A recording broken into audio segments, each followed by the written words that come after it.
Le cyclone Bellal devrait impacter directement et traverser l'île française de la Réunion dans l'océan Indien lundi avec des vents extrêmes, selon les prévisions de Météo France, sans toutefois atteindre le stade de cyclone tropical intense.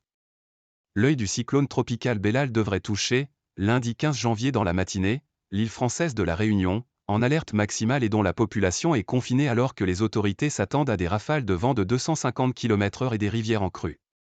Le préfet de ce département région de l'océan Indien de quelques 870 000 habitants a déclenché l'alerte violette cyclonique, le plus haut niveau, synonyme de danger imminent, à 6 heures locale, 3 heures à Paris. Jusqu'à nouvel ordre, l'île est sous le coup d'un confinement strict, y compris pour les services de secours et de sécurité, qui ne peuvent plus circuler. Minuit 43.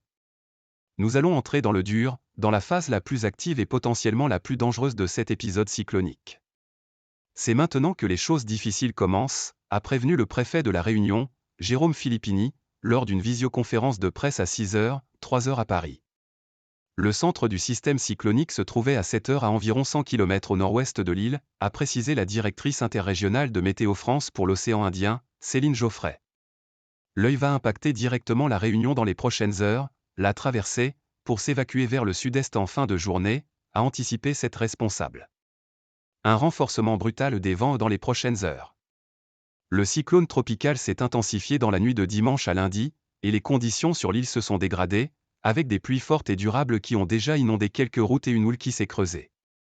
On s'attend à un renforcement brutal des vents dans les prochaines heures, déjà pointé à 140 km/h à Petite-France. Les rafales pourraient atteindre, au plus fort de l'événement, 200 km/h sur le littoral et 250 km/h sur les hauts habités, a précisé Cécile Geoffray. Et attention aux signes trompeurs, a redit la météorologiste, au passage de l'œil, il va y avoir des périodes d'accalmie. Elles sont temporaires et ne signifient pas que le cyclone est parti. Toute la journée, on va avoir des sautes brutales de vent. Motif de relatif soulagement, Bellal ne devrait toutefois pas atteindre le stade de cyclone tropical intense, selon les services de météorologie, qui comparent son impact à celui du cyclone Firinga en 1989. La Réunion n'a plus été frappée par un cyclone intense depuis 10 ans et le passage de Béjiza dans les premiers jours de 2014. Les autorités sont aussi préoccupées par l'ensemble des cours d'eau, pour lesquels un pic de crue est attendu lundi en fin de matinée, selon le préfet. Soyez prudents, restez chez vous. L'État est mobilisé à vos côtés, a écrit le président Emmanuel Macron dans un message posté sur X dimanche. Nous avons procédé jusqu'au dernier moment possible à des évacuations. Mes pensées vont aux habitants de la Réunion confrontés à un terrible cyclone.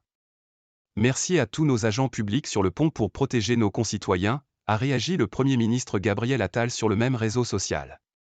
À ce stade, l'impact du phénomène météorologique sur les réseaux est limité, a relevé le préfet, évoquant 3500 habitants sans électricité, 1600 personnes privées d'eau courante et 7000 de téléphones fixes.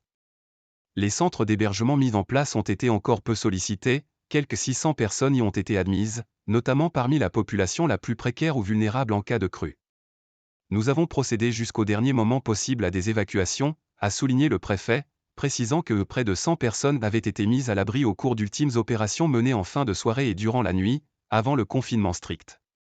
L'aéroport international Roland-Garros, sur la commune de Sainte-Marie, a fermé dimanche dès 16h, 13h à Paris, et tous les réseaux de transport en commun se sont arrêtés à 18h, 15h à Paris.